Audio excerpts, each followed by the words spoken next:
మిథున రాశి వారి యొక్క ఫలితాలు. అయితే ఈ వారం మీ గోచార గ్రహగతులు కనుక చూసుకున్నట్లయితే కాస్త మిశ్రమ ఫలితాలే కనపడుతూ ఉన్నాయి. చాలా జాగ్రత్తగా ఉండాలి. చిన్న చిన్న సమస్యలే పెద్దవైపోయేలా కనపడుతున్నాయి. కాబట్టి సమస్యల విషయంలో చాలా జాగ్రత్తలు తీసుకోండి. ఇంకా సంతానం అంటే పిల్లల వల్ల ఖర్చులు కనపడుతున్నాయి. అలాగే పిల్లలకు సంబంధించినటువంటి చదువులు కానీ వ్యవహారాలు కానీ కొంచెం మిమ్మల్ని ఇబ్బంది పెట్టే అవకాశాలు ఉన్నాయి. ముఖ్యంగా విరక్తి ఆలోచనలు కనపడుతున్నాయి ముఖ్యంగా జీవితం మీద. అలాగే మొండి బకాయిలు బాగా పెరిగిపోవడం కానీ, గృహ నిర్మాణ పనులు ఆలస్యం అవడము, వాహన ప్రమాదాలు, ధన నష్టము, తొందరపాటు నిర్ణయాల వల్ల ఎక్కువ ధన నష్టాలు, ఆర్థిక ఇబ్బందులు, మద్యపాన ధూమపాన వ్యసన పనులకి ప్రమాదాలతో పాటుగా ఆరోగ్యాలు పాడయ్యే అవకాశాలు, ఇంట్లో గొడవలు జరిగే అవకాశాలు ఉన్నాయి. ఐటీ రంగాల వారికి కొంచెం ఇబ్బందులు, ఉద్యోగ సమస్యలు కనపడుతున్నాయి. కాంట్రాక్ట్ రంగాల వారికి స్వల్ప నష్టాలు కనపడుతున్నాయి. విలువైనటువంటి వస్తువులు, స్థిరాస్తులు ఇబ్బందులు కనపడుతున్నాయి. ముఖ్యంగా ధన సంబంధమైనటువంటి విషయాలు అంటే పెట్టుబడులు పెట్టేటప్పుడు, పాలసీలు కట్టేటప్పుడు, ఎవరికైనా డబ్బులు అప్పు ఇచ్చేటప్పుడు, అరువు ఇచ్చేటప్పుడు ఇలాంటి అన్ని విషయాల్లో జాగ్రత్తలు తీసుకోవాలి. కుటుంబంలో అనారోగ్య సమస్యల వల్ల మీకు ఆర్థికంగా ఇబ్బందులు కనపడుతున్నాయి. శారీరక అనారోగ్య సమస్యలు కొంచెం ఇబ్బంది పెడతాయని చెప్పొచ్చు. అలాగే ఇంటర్వ్యూల విషయంలో కానీ, వ్యవహార విషయంలో కానీ కొంచెం జాగ్రత్తలు తీసుకోవాలి. మంచివారిని అపార్థం చేసుకుని అవమానించే పరిస్థితి కనపడుతోంది.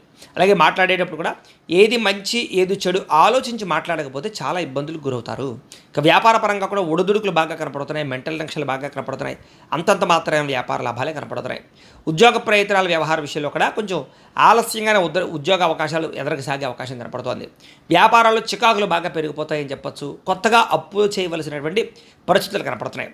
ఆర్థిక ఇబ్బందుల వల్ల, దూర ప్రయాణాల వల్ల ఎక్కువ నష్టాలు కనపడుతూ ఉన్నాయి. అనుకోని ఖర్చులు, అనుకోని ప్రయాణాలు, అనుకోని ఇబ్బందులు తలెత్తే అవకాశం కనపడుతోంది. గతంలో మీరు చేసినటువంటి రుణాలే కొంచెం మిమ్మల్ని ఇబ్బంది పెట్టే అవకాశం కనపడుతోందని చెప్పొచ్చు. అలాగే ఆస్తి వివాదాలు కానీ, కోర్టు వివాదాలు కానీ, పోలీస్ కేసులు కానీ వీటికి దూరంగా ఉండడం మంచిది. ఏదైనా అలాంటి వ్యవహారాలు ఉన్నట్లయితే కనుక పెద్ద మనుషుల ద్వారా పరిష్కరించుకోవడం మంచిది. ఈ ఎన్ఆర్ఐలు అంటే ఇతర దేశాల్లో ఉండే భారతీయులందరూ కూడా ఆర్థిక ఇబ్బందులు, ఉద్యోగ సమస్యలు, గండాలు కనపడుతున్నాయి.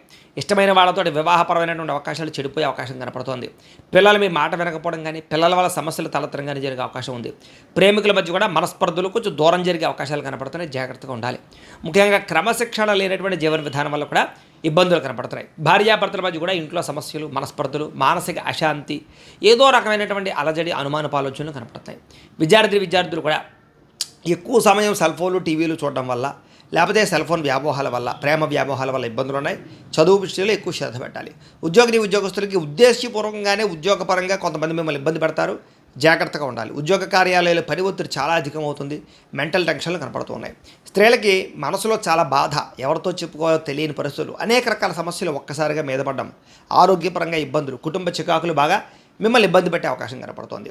వ్యాపారస్తులకు వ్యాపారపరంగా ఎక్కువ నష్టాలు కనపడుతూ ఉన్నాయి. ఆర్థికపరమైనటువంటి లావాదేవీలు సరిగ్గా సాగకపోవడము, డబ్బులు రొటేషన్ అవ్వకపోవడంతో సరిగదా మెంటల్ టెన్షన్లు బాగా కనపడుతున్నాయి. ఏది ఏమైనా కూడా ఒక్కసారి మీ పర్సనల్ జాతకం కూడా ఎలా ఉందో ఒకసారి చూపించుకుని, ఏదైనా దోషాలు ఉంటే వాటికి పరిహారాలు చేయించుకుని ముందుకు వేసినట్లయితే మీకు రాబోయే రోజులు శుభప్రదంగా ఉంటాయి అని తెలియజేస్తూ